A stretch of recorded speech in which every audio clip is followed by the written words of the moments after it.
Well, hello, podcast listeners. This is Paul James Caden with the Message Podcast. And this week we are going to be talking about the subject of warning the elites. And this is an interesting topic when we look at it from the Quranic perspective, because it's talking about the elites, the people in government and society who supposedly, run the show, those in charge, and what their function really is supposed to be. And if they get off that beaten path and start being oppressive to the people or putting forth their own agendas that are oppressive or unrighteous or sinful, then those who believe in God are to warn them about their action and what is to come and what will happen if they continue on that road. But this is also a message that really spills over into society as well, because it's going to be talking about who do you follow, who do you give your allegiance to, or are you following God? Remember, we talked last week about the Quran speaking many times on associating no partners with God. And that means, no other gods, idols, or even things in this world, whether it be a person, a king, a ruler, your next door neighbor, your money, your possessions, whatever it might be. If you elevate something to this God status in your life, that you're almost bowing down to it, that it's affecting your judgment and your actions and your perceptions of reality and your perceptions of the reality of what right and wrong really are, then you're associating partners with God.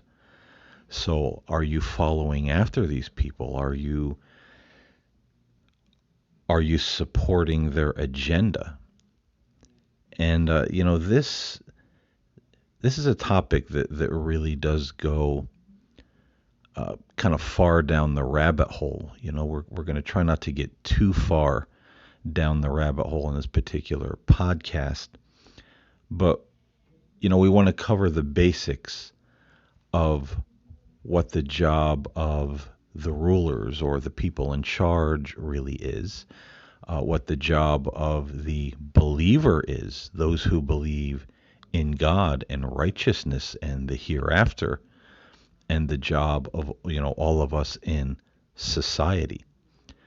So this is really several layers deep, and we're all affected by this particular subject one way or another. So I wanted to read first and foremost from chapter 6, starting in verse 48 in the Quran. It states, "We," or speaking of God, "we have sent messengers only as deliverers of good news and as warners. Whoever believes and does good, there will be no fear for them, nor will they grieve. But those who deny our signs will be afflicted with punishment for their rebelliousness." Now, I want to go back to the beginning of that particular verse, where it says, "We have sent messengers only as deliverers of good news and as warners," to warn the people. And this is a common thread or subject that weaves itself throughout the Quranic text. We read about, not only Muhammad, but we read about messengers from the past like Moses, Noah, Lot and his family in Sodom and Gomorrah. There are others that are mentioned in the Old Testament, and there are some names that perhaps we're not familiar with. A man named Hud, who warned his people of what would happen if they continued on the path of unrighteousness and denying God, or oppressing the people, or we would say in modern vernacular, I suppose, running amok with our own desires and our own agendas. So, what does it mean to warn the elite, warn those who are in charge? We have Moses who warned Pharaoh, let the Israelites let his people go or judgment will come. It's told in the Quran when it comes to Lot and Noah, warn the people, judgment is coming if you continue on this particular path that you're on. When it speaks of the prophet Hud, and I believe that's his name, H-U-D, if I'm remembering that correctly, who warned his people and those in charge to turn from their crooked or perverted ways. But what does that mean in a Quranic perspective to walk the crooked path or unrighteousness or perverted ways? And what are we to warn these people about? Well, in the Quran, much like many verses in the Bible, it reflects a lot of things that are happening in our society right now. We have governments that go to war for no reason.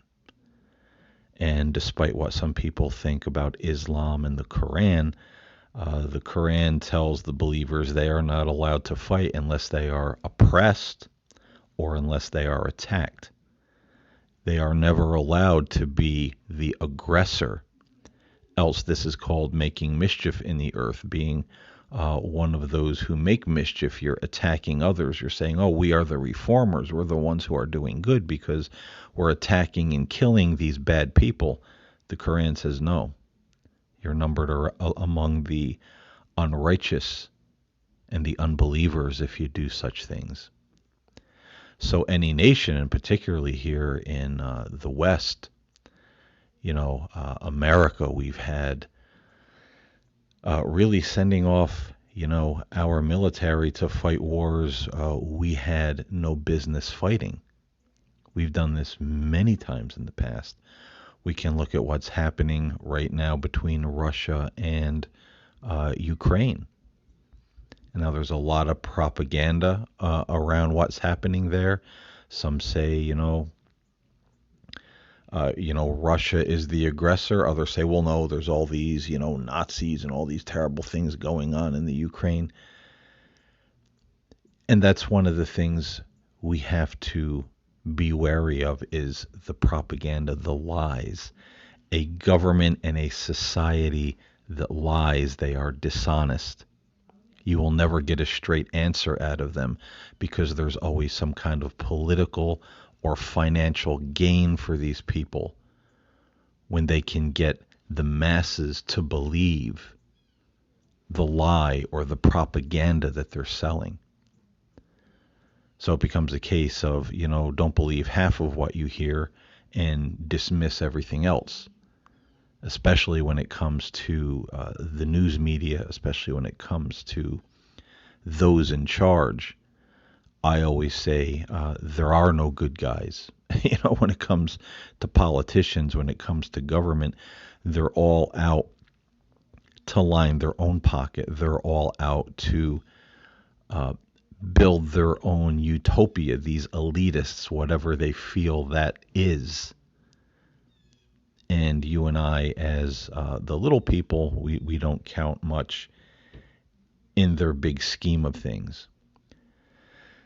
So again, when we look at government, we know they're on the wrong path. They're walking the crooked path when they are full of violence. They are going to war when they are not attacked.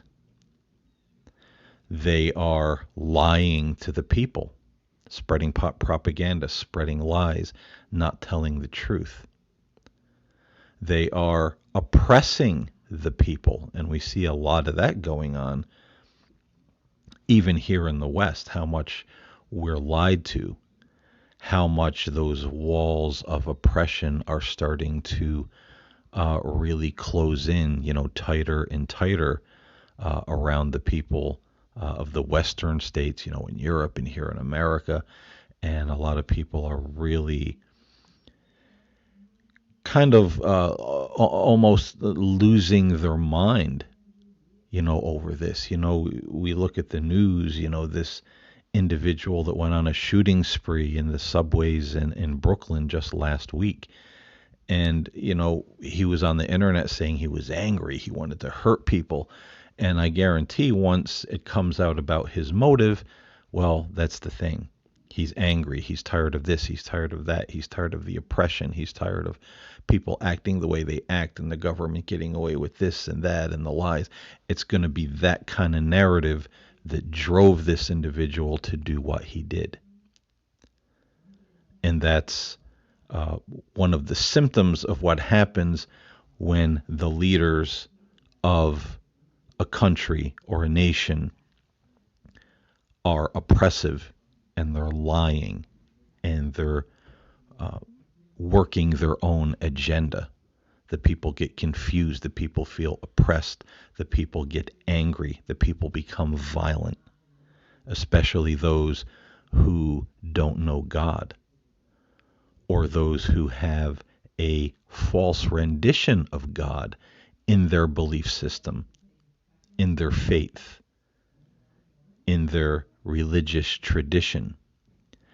And that brings us to the next tier of an oppressive, wicked government or ruling class or elitists. They turn their back on God.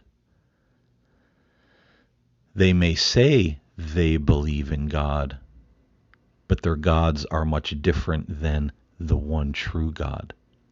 We can read in the Bible, we can read in the Quran, all of these things that are wrong that we should not do. But yet the wicked government, the elitists, will promote those things. They will promote things like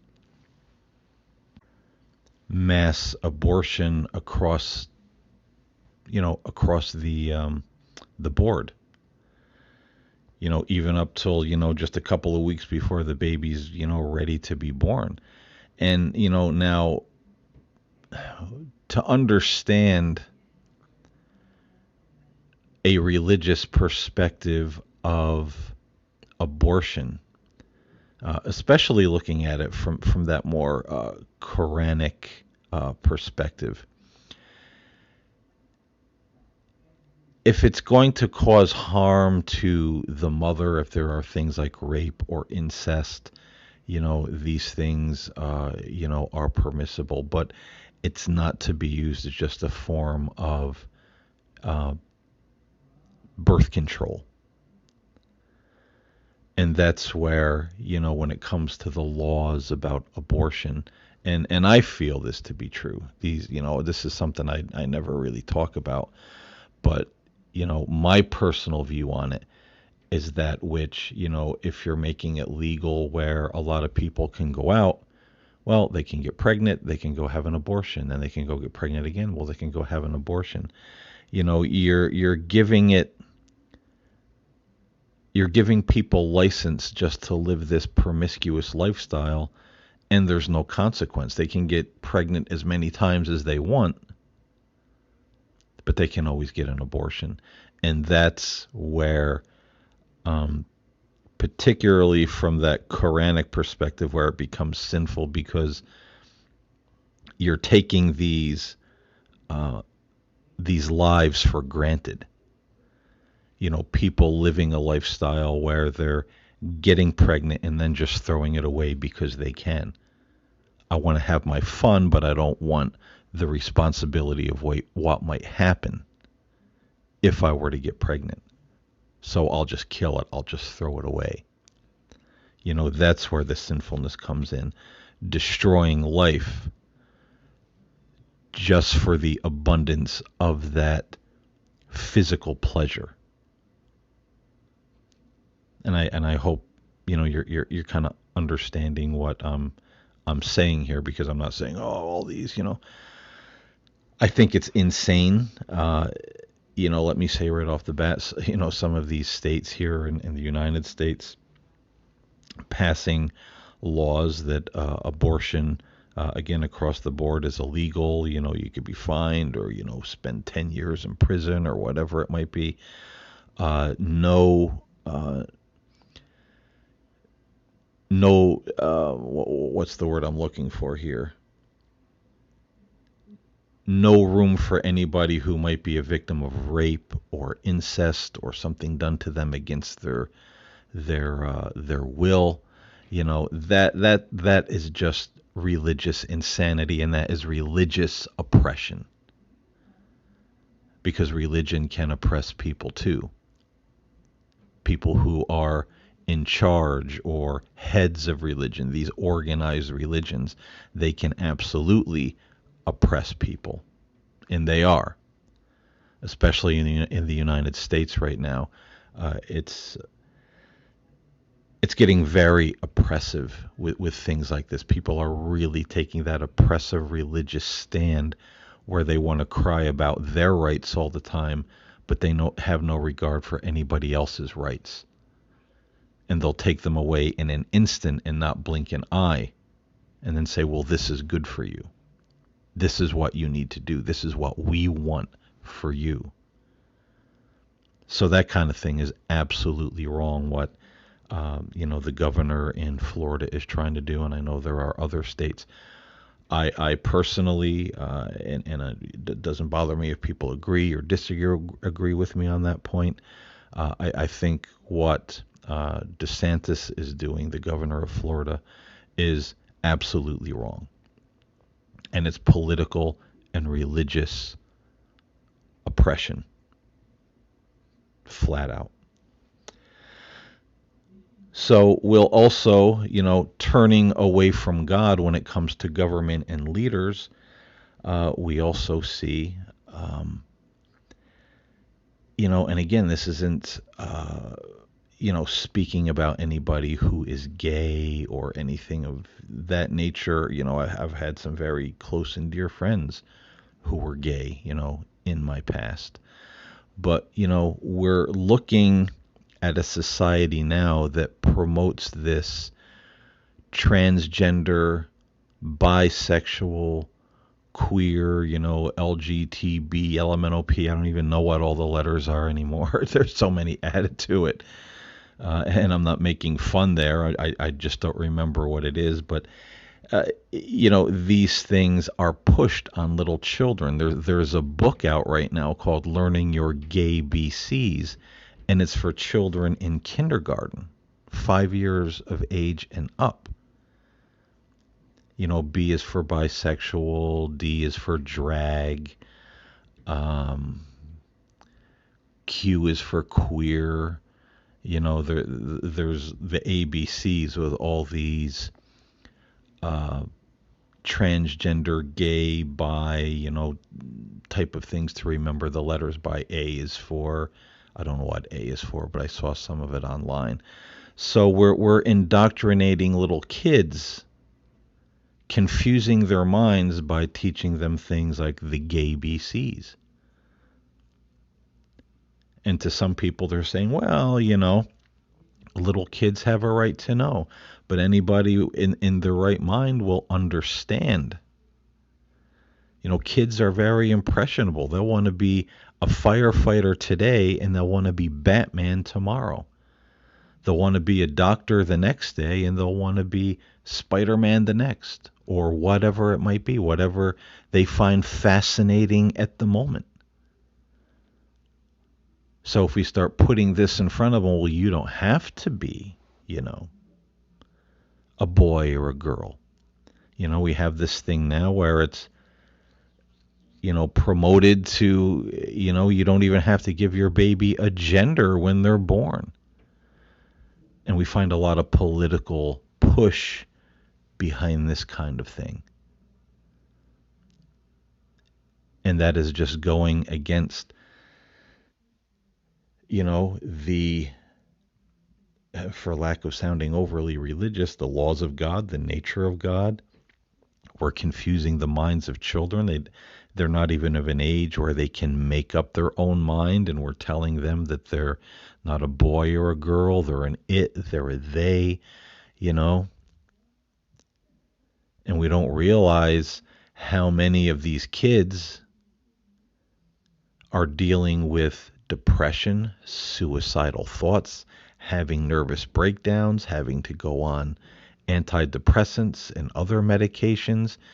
And may I say, I've heard than more than a few over the last handful of years that this has been going on, that are spending time, long periods of time, and some of them may never get out of uh, mental institutions. So this is very damaging and confusing to many young people. They don't even know who they are anymore. But yet we'll say it's okay to teach them these things.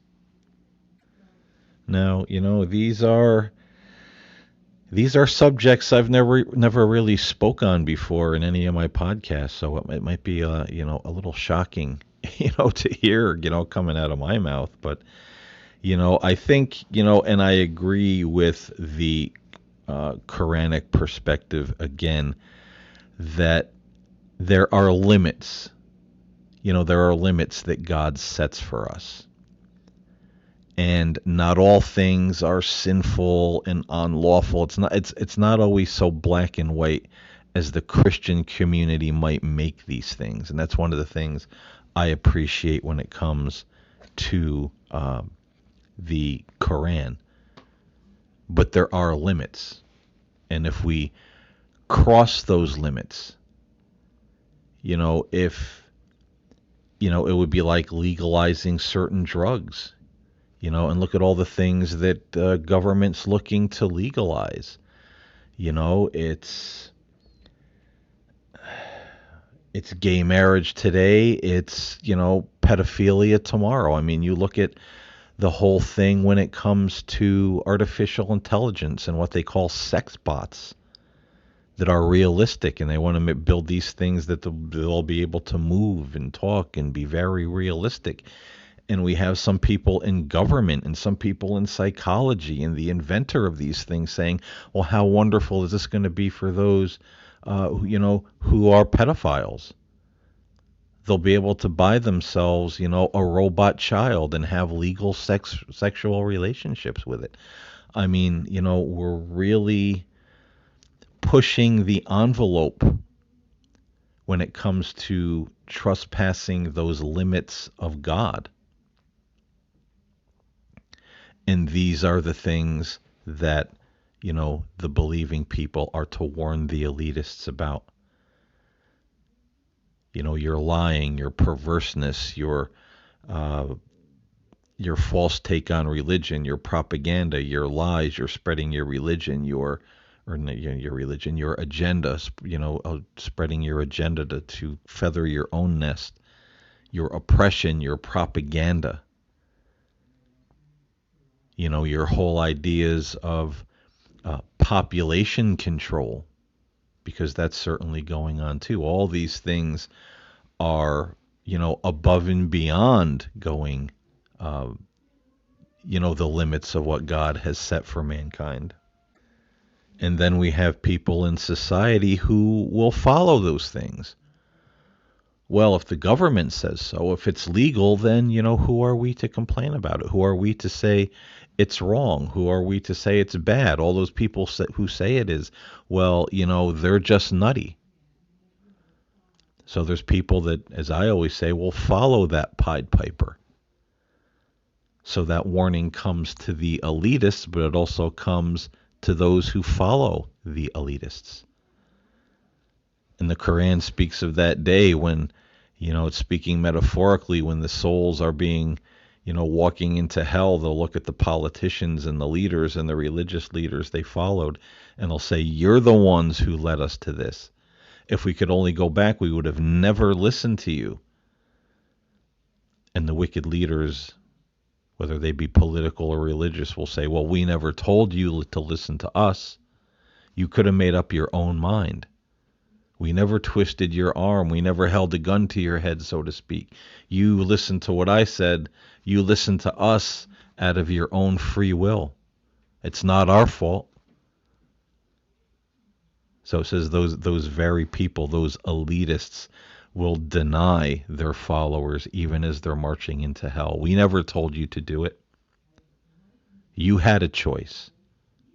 It's not my fault you followed me to this place of punishment. And those who followed them will regret that they followed these leaders in life when they had the chance to do the right thing and to follow God. But in the Quran, it's not so much always warning people, "Oh, you're going to go to hell. You're going to go to hell." That's not the message. The message is that there will be a time of judgment. And when you look at Moses, Noah, Lot, Hud, and others that are mentioned in the Quran, they're always warned. But if they scoff and say, you're full of it, we're just going to do whatever we want, we're not going to listen to you, then judgment comes. And judgment usually comes not in some hellfire and brimstone, out of the heavens, out of nowhere, but a natural disaster, a flood, a volcano, an earthquake. Something always happens to bring these civilizations to ruin. And that's what's interesting about the Quran.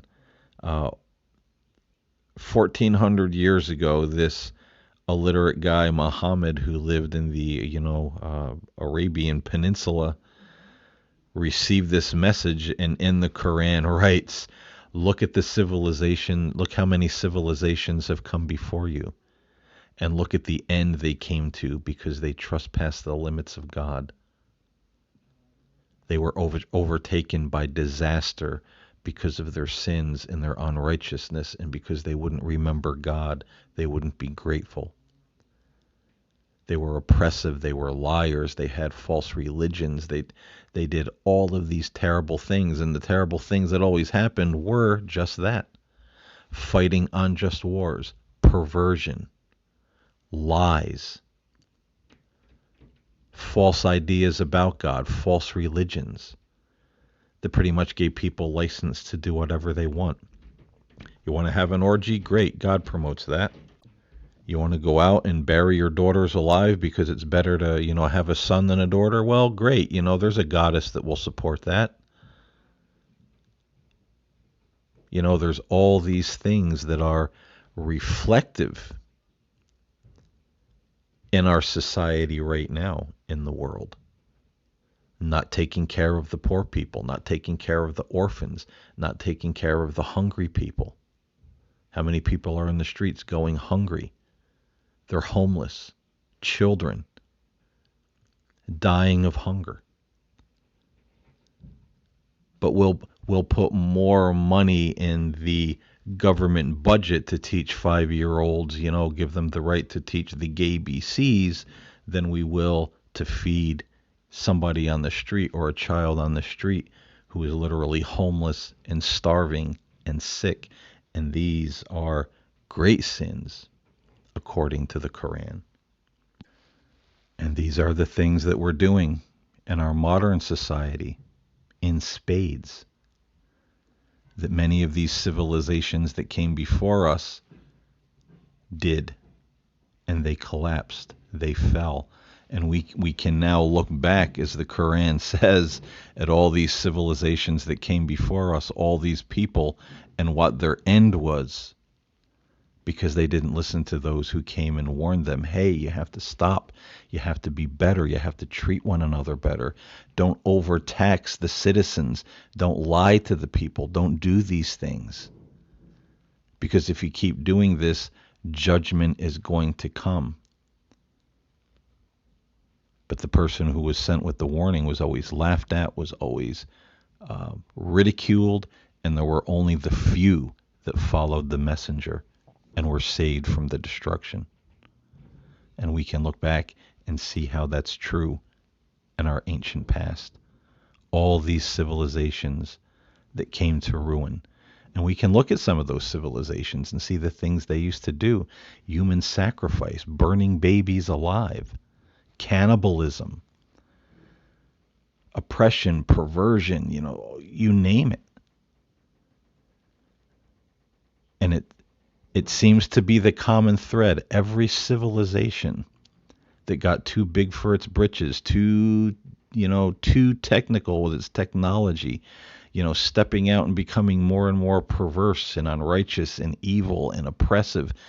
It only went so far, and then in the blink of an eye, that end came.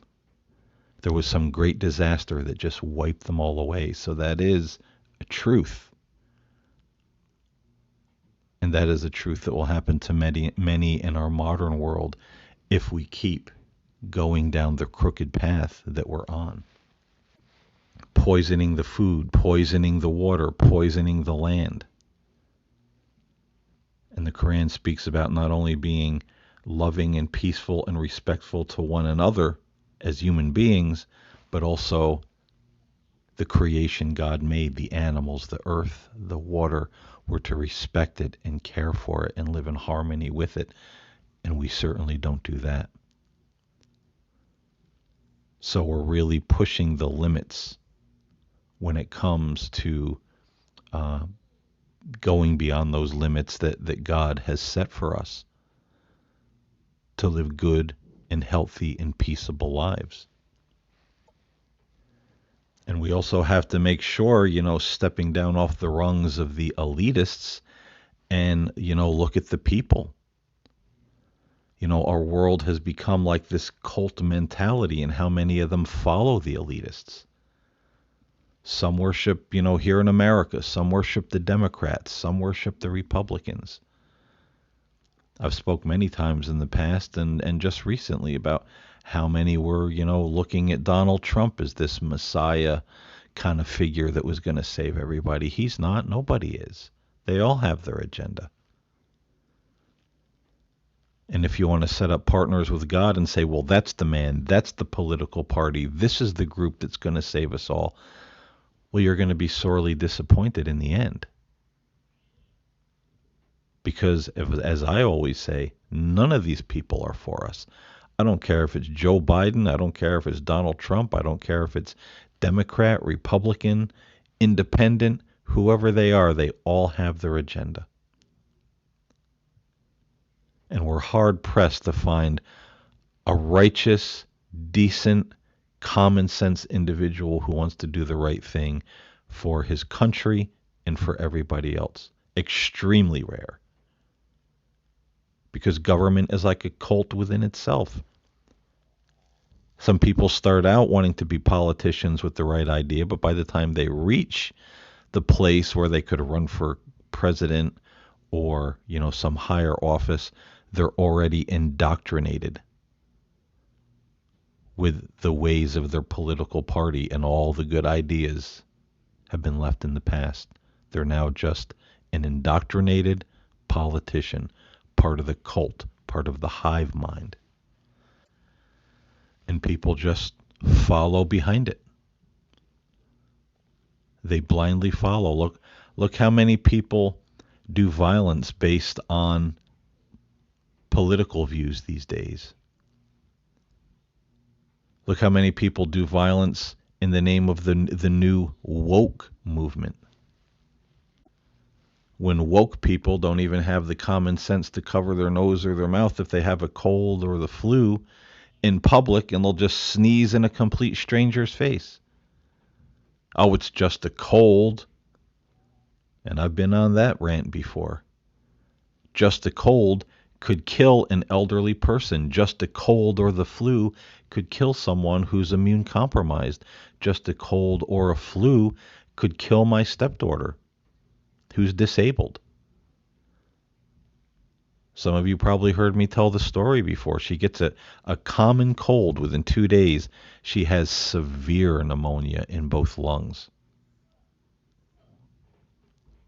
And that cold could kill her. But we have no regard for anybody else. We just want to follow our little movement, our little mindset, what we've been indoctrinated with. My rights, my way, my thoughts. And so I don't care if people claim to be woke or not, they're still buzzing around the hive mind of something or someone, and that is becoming a partner with God. And many of these things, again, push the limits of what God has set for us. Because the Quran speaks of being kind to our neighbor. It doesn't matter what the religion is, Jew, Christian, Muslim, other, we're to live peaceably, the Quran says, with everyone. If they're living peaceably with us, we're living peaceably with them. We don't judge based on religion, race, color, creed. If someone is good to us, we are good to them. We're kind to others.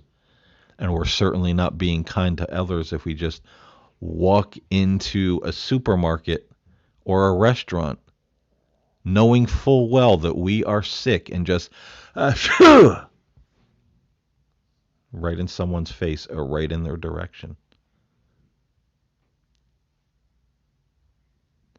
Do we want people to be miserable and sick like we are? Do we want to take the chance that person that was behind us on the cashier checkout line at the grocery store died 3 weeks later because they were immune compromised or they had some kind of lung issue and the flu or COVID or a common cold? Their body couldn't fight it. It overwhelmed them and they died. We don't think about that because, oh, it's just a cold. It's just ... And the hive mind is everywhere. It's in politics. It's in religion. It's in these woke movements. It seems like everybody's following something other than God these days. And very few are those who say, hey, I want nothing to do with any of that. I'm out of that bubble. I'm out of that loop. I follow God alone. Those people are few, just as the Quran says. And if a messenger or someone who is warning them does come to them, they'll say, oh, you're so stupid. You don't know what you're talking about. Our God says, our belief is, our group already knows, what you don't know, and we're going to continue the way we've always been. And they'll reject the truth. They'll reject the warning. And then when that judgment comes, it will be too late. So this is something that spreads across the board. Again, the elitists, right down to the average man and woman in society. Who are we following? Who are we putting our trust in? Who are we putting our faith in? Because it's not only the government right now that's pushing their agenda, oppressing others, lying, spreading propaganda, hurting and killing others in unjust wars, but it's also doing these things are religious groups, the average man and woman on the street, because they're angry. We have to stop the bad guys. Those people are evil, so we have to go shoot up their church or shoot up, wherever they are. Just walk in a supermarket or a subway and just open fire because, these evil people, they got to be dealt with. That's an unjust war. That's killing the innocent. That's attacking those who are not oppressing or attacking you. And it is against the limits of God, and therefore it is a grave sin. And people do these things because, much like the government, the lies, the propaganda, the agenda, the perversion of religion, the perversion of truth, twisting scriptures, twisting religion, twisting doctrines to make these heinous actions and beliefs seem justified.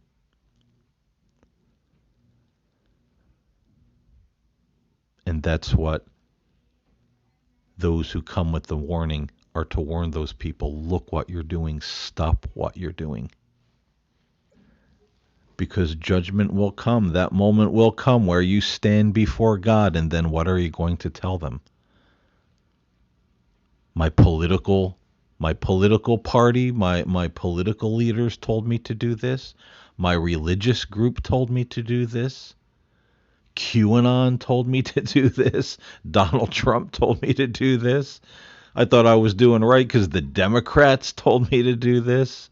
Or some guy on the internet told me to do this who I thought had, he or she had a direct pipeline to God because they said they were giving me messages directly from the Father. I thought I was doing right. And God will say, why didn't you listen to those who came with the warning? Why didn't you look to understand what the truth is? And that's one thing about the Quran. It says it is a clear Quran. The message is clear. It's not difficult to understand. What is right and what is wrong is laid out clearly in the book. And you should have known. And this is what God will reply to many in that day.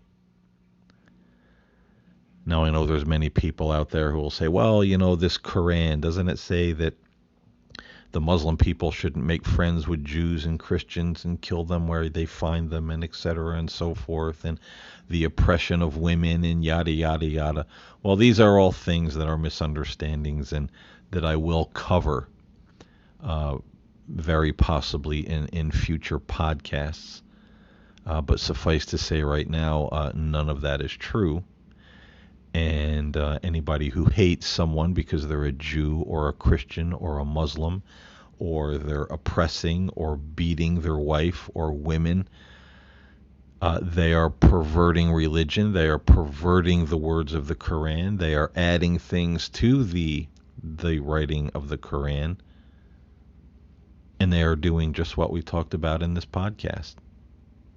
They're perverting the way. They're perverting religion. They're twisting words just to push their own agenda because they want things a certain way for a certain reason.